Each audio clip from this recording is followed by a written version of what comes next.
demo of Resident Evil 6, we're able to see how the long-running series continues to mutate since its action DNA twist in RE4. The subject is the same build that was at E3 back in June, but this time we were able to more carefully explore its zombie-strewn environments and play as the secondary characters in each of the 3 campaigns.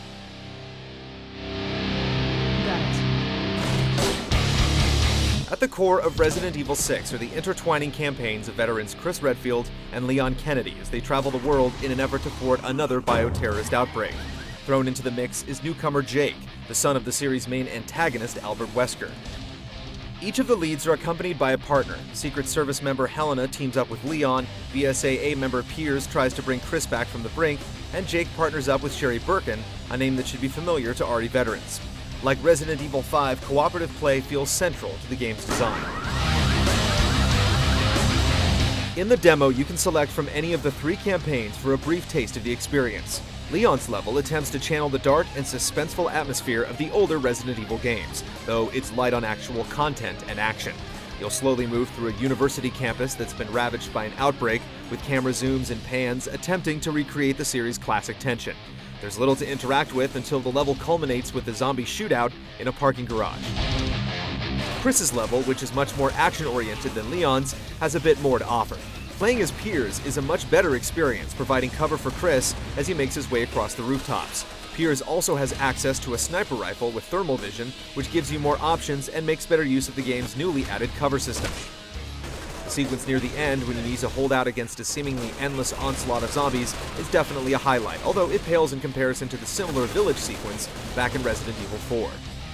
Finally, there's Jake's mission, featuring the lone boss encounter in the demo. After a quick chase sequence, the action settles down briefly and gives you an opportunity to explore. Jake can find some hidden items like a high-powered revolver, but only as Sherry can you access a higher-up ledge where we encountered something similar to the blue metals found in previous games. The actual boss battle feels intense as you're chased through tight quarters with a giant monster nipping at your heels. There are a few ways to tackle the beast, but you also have to deal with zombie stragglers who can throw a wrench in your strategy. No matter which character you select, there are a few basics that stay the same across the board. You can quickly toggle between your guns and other items using the D-pad, or bring up a menu to interact with other items, many combining herbs to make more potent medicines. Many weapons offer different fire modes, such as switching between semi-automatic and automatic firing on a gun, dual-wielding pistols, and toggling on the thermal vision on your scope. Each character comes with a set of melee moves that can be performed on command, unlike the context-sensitive beatdowns of past RE games. Following in his father's footsteps, Jake can do even more with his melee, with an expanded array of combination attacks. In one of our first takes, we weren't entirely pleased with the aiming mechanics and camera work. Fortunately, the demo offers a way to tweak these settings, which included refining the aiming speed and changing the reticle from a cursor to the laser sight used in older games. In fact, you could even change up the color of the laser. Just be careful if you decide to make adjustments in-game. Time doesn't stop when you're in a menu.